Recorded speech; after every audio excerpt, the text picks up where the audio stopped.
మా latest videos కోసం మా ఈ తెలుగు న్యూస్ ఛానల్ సబ్స్క్రైబ్ చేసి గంట సింబల్ యాక్టివేట్ చేసుకోండి. గోవులో సకల దేవతలు కొలువై ఉంటారు. గోవును పూజిస్తే సర్వ పాపాలు పోతాయని మన పెద్దలు చెప్తూ ఉన్నారు. పురాణాలలో కూడా చెప్పబడ్డాయి. అయితే గోమాత స్త్రీలకు ఒక శాపాన్ని ఇచ్చింది. ఈ శాపం యొక్క ప్రభావం పూర్తిగా మానవ జాతిపై ప్రభావితం చూపుతుంది. గోమాత ఇచ్చిన శాపం తరతరాలుగా మనం అందరం కూడా అనుభవిస్తూ ఉన్నాం. గోమాత స్త్రీలకు ఒక శాపం పెట్టి కొన్ని గొప్ప విషయాలను కూడా మన మానవ జాతికి తెలియజేసింది. మరి ఆ విషయాలు ఏమిటో, గోమాత స్త్రీలకు ఇచ్చిన ఆ శాపం ఏమిటో, ఈ కథ నుండి మనం తెలుసుకోవాల్సిన నీతి ఏమిటో ఈ వీడియోలో వివరంగా తెలుసుకుందాము. ఈ కథ విన్నవారికి చెప్పిన వారికి పేదరికం దరిచేరదు అని పౌరాణిక పురాణంలో చెప్పబడింది. ఈ కథ చాలా బాగుంటుంది. ఎక్కడ స్కిప్ చేయకుండా వినండి. అలాగే మా వీడియో నచ్చితే లైక్ చేసి షేర్ చేయండి. అలాగే మా ఛానల్ను కూడా సబ్స్క్రైబ్ చేసుకోండి. ఇక వీడియోలోకి వస్తే, ఈ కథ ఒక నిజ సంఘటనపై ఆధారపడి ఉంది. ప్రాచీన కాలంలో ఒక నగరంలో గోపాల్ అనే వ్యక్తి నివసిస్తూ ఉండేవాడు. గోపాల్ ఇంట్లో తన భార్య, తన కొడుకు ఉండేవారు. అలాగే వీరికి ఒక తెల్ల ఆవు కూడా ఉండేది. గోపాల్ ఒక రైతు. తన పొలంలో ఏదో ఒక పని చేసుకొని ఆ పొలం ద్వారా వచ్చే ధనంతో ఇంటి ఖర్చులను చూసుకునేవాడు. గోపాల్ తన సొంత సంపాదనతోనే జీవితాన్ని గడిపేవాడు, కుటుంబాన్ని పోషించేవాడు. ఇది అలా ఉండగా గోపాల్ ఇంట్లో ఉండే ఆవు చాలా పాలను ఇస్తూ ఉండేది. గోపాల్ అవసరానికి తగ్గట్టుగా ఆవు పాలను అమ్ముకునేవాడు. కొన్ని రోజుల తర్వాత ఆవు పాలు ఇవ్వటం మానేసింది. ఇక ఆవుతో ఎలాంటి ఉపయోగం లేదని గోపాల్ ఆవును తీసుకుని వెళ్ళి అడవిలో వదిలేశాడు. అంతేకాని ఆవుకు అసలు ఏమైందో, ఎందుకు పాలు ఇవ్వటం లేదనే ఆలోచన కూడా చేయలేదు. గోపాల్ ఆవును అడవిలో వదిలేసి ఇంటికి వెళ్ళిపోయాడు. ఆవు కళ్ళ నిండా నీళ్లు వస్తూ ఉన్నాయి. ఆ ఆవు ఇలా అనుకుంటుంది, మనుషులు ఎంత తెలివైన వారు. తమ అవసరాలను తీర్చుకోవటం కోసం ఏ జీవినైనా ఉపయోగించుకుంటారు. ఆ తరువాత దాని అవసరం తీరిపోయాక అది చచ్చినా పర్వాలేదు అని బాధపడుకుంటూ అక్కడే ఆ అడవిలో జీవించటం మొదలుపెట్టింది. చాలా రోజులు గడిచాయి. ఆవు తనకు జరిగిన దాని గురించి ఇంకా బాధపడుతూనే ఉంది. ఆకలితో, దాహంతో ఏడుస్తూ ఉంది. ఆ తర్వాత ఆవు గర్భవతి అవుతుంది. గర్భవతి అయిన ఆవు ఒక ఊరిలోనికి వెళ్తుంది. అదే ఊరిలో మీనా అనే ఒక మహిళ నివసిస్తూ ఉండేది. మీనా యొక్క స్వభావం అందరికన్నా భిన్నంగా ఉండేది. అందరితో గొడవలు పడుతూ ఎవ్వరికీ విలువ ఇవ్వకుండా ప్రవర్తిస్తూ ఉండేది. మీనా ఒక అనాథ. తనకంటూ ఎవ్వరూ లేరు. తను ఒక పశువుల పాకలో పనిచేస్తూ ఉంటుంది. అయితే మీనా గోపాల్ వదిలేసిన ఆవును చూసింది. ఆ ఆవు కూడా మీనాను చూసింది. కానీ మీనా అది గర్భవతి ఆవుని గమనించి అది కొద్ది రోజులలోనే ఒక బిడ్డకు జన్మను ఇవ్వబోతుంది అని అనుకుని ఆవును చూస్తూ ముందుకు వెళ్ళిపోయింది. కొన్ని రోజులకు ఆవు ప్రసవించే సమయం వచ్చేసింది. ఆవు ఆ ఊరిలో ఒక చెట్టు క్రింద కూర్చుంది. అదే సమయంలో మీనా పశువుల కోసం గడ్డిని తీసుకుని వెళ్ళడానికి వచ్చింది. ఆవుకు మరియు మీనకి కొంచెం దూరం ఉంది. ఆవు ప్రసవించటం మొదలుపెట్టింది. మీనా అక్కడ దగ్గర ఉండటం కారణంగా మీనాకి అర్థమవుతుంది ఆవు ఒక బిడ్డకు జన్మను ఇచ్చింది అని. ఆవు ఆ లేగ దూడను చూసి చాలా సంతోషిస్తుంది. కొంచెం సమయం తర్వాత ఆవు అటు ఇటు చూసింది. అక్కడే ఉన్న మీనాను చూసి మీనా దగ్గరకు వెళ్ళి ఇలా అంటుంది, అమ్మా, నేను ఇప్పుడే ప్రసవించాను. నువ్వు నాకు ఒక సహాయం చేయాలి. నా బిడ్డ కాళ్లతో నడవలేదు. 9 నెలల తర్వాత నా బిడ్డ కాళ్లతో నడుస్తుంది. ఇప్పుడు నువ్వు నా బిడ్డను ఎత్తుకొని నా మీద పెడితే నేను నా లేగదూడను ఒక సురక్షితమైన ప్రదేశానికి తీసుకొని వెళ్తాను. ఆవు మీనాతో ఇలా చెప్తుంది, నా బిడ్డ 9 నెలల తర్వాత తన కాళ్లపై తను నడుస్తుంది. నేను ఇప్పుడు ఇక్కడే ఇరుక్కుపోయినట్లయితే కొద్ది సమయంలోనే రాత్రి కూడా అయ్యేలాగా ఉంది. ఇప్పుడు నేను నా దూడను సురక్షిత ప్రదేశంలో ఉంచకపోతే ఏదైనా జంతువు వచ్చి నా దూడను తినేస్తుంది. దయచేసి నాకు సహాయం చెయ్యండి అని ప్రాధేయపడుతుంది. అప్పుడు ఆవు చెప్పిందంతా కూడా విని మీనా నవ్వటం మొదలుపెట్టింది. నువ్వు నీ బిడ్డను కాపాడుకోలేవా? సుఖంగా చూసుకోలేవా? నువ్వు ఎటువంటి తల్లివి అని వివిధ రకాల మాటలతో ఆవును దూషించి బాధపెడుతుంది. అవి విన్న ఆవుకు విపరీతమైన కోపం వచ్చి మీనాకు ఒక శాపం ఇస్తుంది. శాపం ఇస్తూ ఇలా అంటుంది, ఈరోజు నువ్వు నన్ను ఎగతాళి చేశావు. నీ పిల్లలు పుట్టిన వెంటనే నడుస్తున్నారు, కానీ నా పిల్లలు పుట్టిన 9 నెలల తర్వాత నడుస్తూ ఉన్నారు. అందువలనే నువ్వు నన్ను ఎగతాళి చేస్తూ ఉన్నావు. అందుకే నేను నీకు ఈ శాపాన్ని ఇస్తున్నా. ఈ రోజు నుంచి సమస్త మనిషి జాతి కూడా తమకు కలిగే సంతానం 9 నెలల తర్వాతే తమ కాళ్లపై నిలబడుతుంది. ఈ రోజు నుండి సమస్త మనిషి జాతి యొక్క శిశువులు జన్మించిన కొద్ది సమయం నుంచి వారు తమ కాళ్లపై నడవటం ప్రారంభిస్తారు అని గోమాత మీనాతో పాటు సమస్త మానవ జాతికి శాపం ఇస్తుంది. ఈ కారణంగానే స్త్రీకి జన్మించిన పిల్లలు 9 నెలలు దాటిన తర్వాతే తమ కాళ్లతో నడవటం ప్రారంభిస్తారు. ఇదంతా కూడా గోమాత పెట్టిన శాపం వల్ల జరుగుతుంది అని పౌరాణిక పురాణంలో చెప్పబడుతుంది. ఆవు మీనాకు ఈ శాపం ఇచ్చిన తరువాత మీనాకు ఒక విషయం చెప్తుంది. ఎవరైనా సరే కష్టంలో ఉన్నప్పుడు వారికి ఎంతో కొంత సహాయం చేయాలి. అది మీ మిత్రులు అయినా శత్రువులు అయినా మీ సహాయం కోరి మీ వద్దకు వచ్చినప్పుడు వారికి సహాయం చేయాలి. గోమాత మాటలు విని మీనా క్షమాపణ అడిగింది. నా వల్ల చాలా పెద్ద తప్పు జరిగింది, నన్ను క్షమించు అని అంటుంది. అప్పుడు గోమాత, నేను ఇచ్చిన శాపం వెనక్కు తీసుకోలేను, కానీ నేను నీకు చెప్పే విషయాలను నువ్వు అమలు చేస్తే నీ జీవితానికి ఎప్పుడో ఒకప్పుడు తప్పకుండా ఉపయోగపడతాయి అని ఆవు ఇలా చెప్పటం ప్రారంభించింది.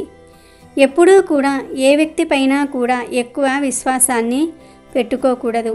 అది ఎవరైనా సరే మన సొంత వాళ్ళపై కూడా ఎక్కువ విశ్వాసం పెట్టుకోకూడదు. ఎందుకంటే మనం వారిపై పెట్టుకున్న విశ్వాసం వారికి అది మన బలహీనతలాగా ఉంటుంది. దానివల్ల ఇతరులు మన నుండి లాభాలను పొందుతారు. ఎప్పుడూ కూడా మనకంటే ఎదుటివారిపై ఎక్కువ నమ్మకాన్ని ఉంచుకోకూడదు. మీపై మీరు నమ్మకాన్ని కలిగి ఉండాలి. ఈ విధంగా సమస్త స్త్రీ జాతికి గోమాత శాపం ఇచ్చి ఈ విషయాలను చెప్పింది. ఈ కథ ఒక నిజమైన సంఘటనగా పేర్కొన్నది. ఎక్కడైతే ఆవులు సంతోషంగా ఉంటాయో అక్కడ సిరి సంపదలు వృద్ధి చెందుతాయి. ఎక్కడైతే ఆవులు సంతోషంగా ఉండవో అక్కడ సిరి సంపదలు సంతోషాలు మాయమైపోతాయి. ఆవును దైవంగా భావించి పూజించిన వారికి సకల సంపదలు చేకూరతాయి. ఆవు చుట్టూ 5 ప్రదక్షిణలు చేస్తే భూ ప్రదక్షిణ చేసినంత ఫలితం వస్తుంది. కాబట్టి ఆవును హింసించకండి. మీకు తోచినది ఏదో ఒకటి దానికి ఆహారంగా పెట్టండి. ఆవును ఎవరైతే గౌరవిస్తారో వారి దగ్గర లక్ష్మి ఎల్లప్పుడూ ఉంటుంది. పేదరికం అనేది దరిచేరదు. ఈ కథ విన్న వారికి గోవు యొక్క విశిష్టత తెలుస్తుంది. దానితో పాటు జ్ఞానవార్తకమైన విషయాలు తెలుస్తాయి. ఈ కథ విన్నవారికి చెప్పిన వారికి పేదరికం దరిచేరదు అని పౌరాణిక పురాణంలో చెప్పబడింది. ఆవు ఎదురుపడిన కలలో కనిపించిన ఏమి జరుగుతుందో ఈరోజు మనం ఈ వీడియోలో తెలుసుకుందాము. గోవు యొక్క విశిష్టత ప్రతి మనిషి తెలుసుకుని తీరాలి. ఎందుకంటే ప్రపంచంలో ఆక్సిజన్ పీల్చుకుని ఆక్సిజన్ వదిలే ఏకైక ప్రాణి గోవు మాత్రమే. అందరూ కోరుకునే అష్టైశ్వర్యాలు గోవు అడుగుల యందు ఉంటాయని పురాణాలు చెప్తూ ఉన్నాయి.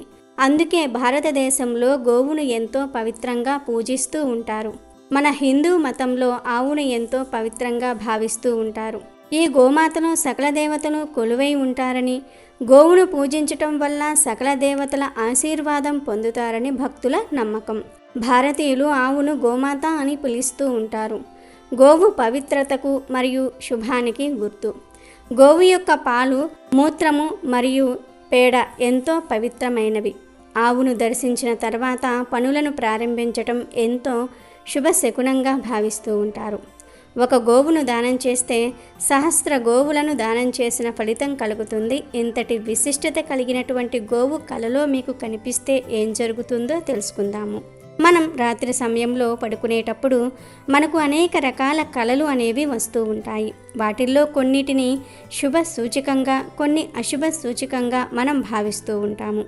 అవి ఈ జన్మలోనివే కాక ఎన్నో జన్మల విషయాలను కూడా కొన్నిసార్లు కలలో కనిపిస్తూ ఉంటాయి. మన కర్మ సిద్ధాంతం ప్రకారం ఎప్పుడో ఒక సమయంలో మీరు చేసిన పుణ్యం కారణంగా మీకు ప్రశాంతతను ఇచ్చేది నీ కలలో కనిపించి మీ మనసుకు ఆనందాన్ని ఇస్తాయి. అదే పాపాన్ని చేస్తే నీవు భౌతికంగా అనుభవించవలసిన అవసరం లేకుండా కలలో మిమ్మల్ని కలవరపెడుతుంది. కాబట్టి ఈ విధంగా మీరు పడుకున్న సమయంలో అనేక కలలు అనేవి వస్తూ ఉంటాయి. మరి కలలో గోవు కనిపిస్తే ఏమి జరుగుతుందో ఇప్పుడు మనం తెలుసుకుందాము. గోవు ప్రాచీన పవిత్ర సాంప్రదాయంలో సంపదకు ప్రతీక.